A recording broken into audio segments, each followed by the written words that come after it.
and 7 main stack. Here in this in-class programming, we have to create a library management system where we can add and view the new books, and also we should be able to delete the book. So let's look at the code part here. So this is the book.component.ts file.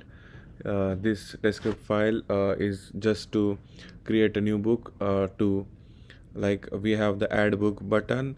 When we click it, this function helps to add a new book, and we have created this HTML file, book edit component, where we can edit the book name or its details, titles, author, description. So this code is for that.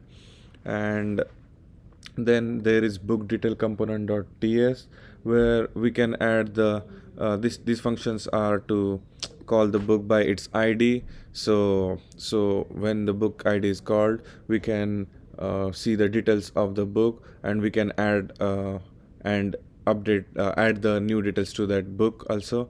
And this function is for the deleting that book. So this also call the book by its id, and we can delete that particular book.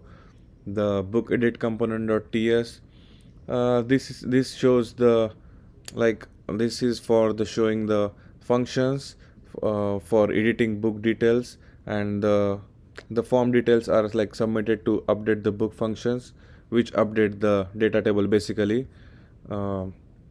And there is book.js, where we actually have the update book functionality and delete book functionality.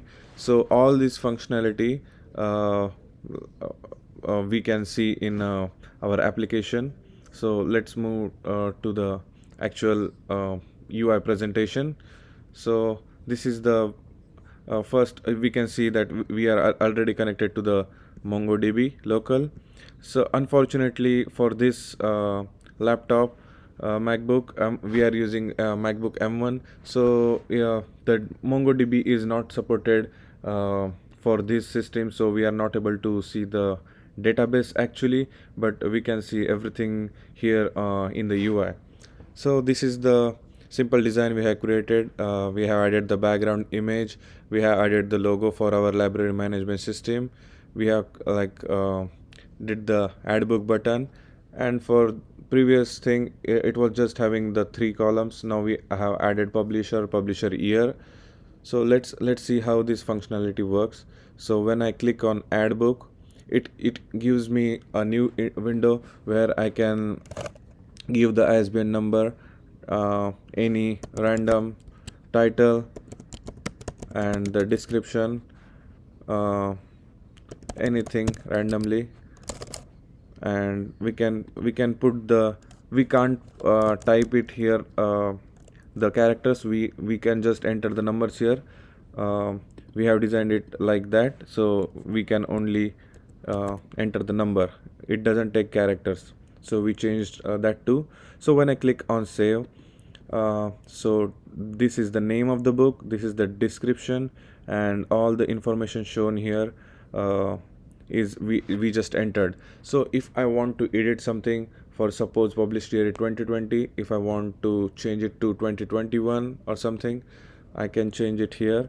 And when I click on update functionality works as it will update it here. And this is the third book we have created.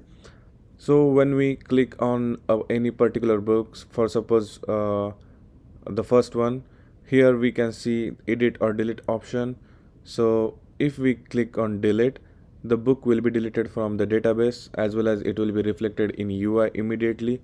So I click on delete for this one, and see the first book is gone. We can delete another book. See, this is how the library management system works. So that's all for the web lesson 7s. Thank you so much.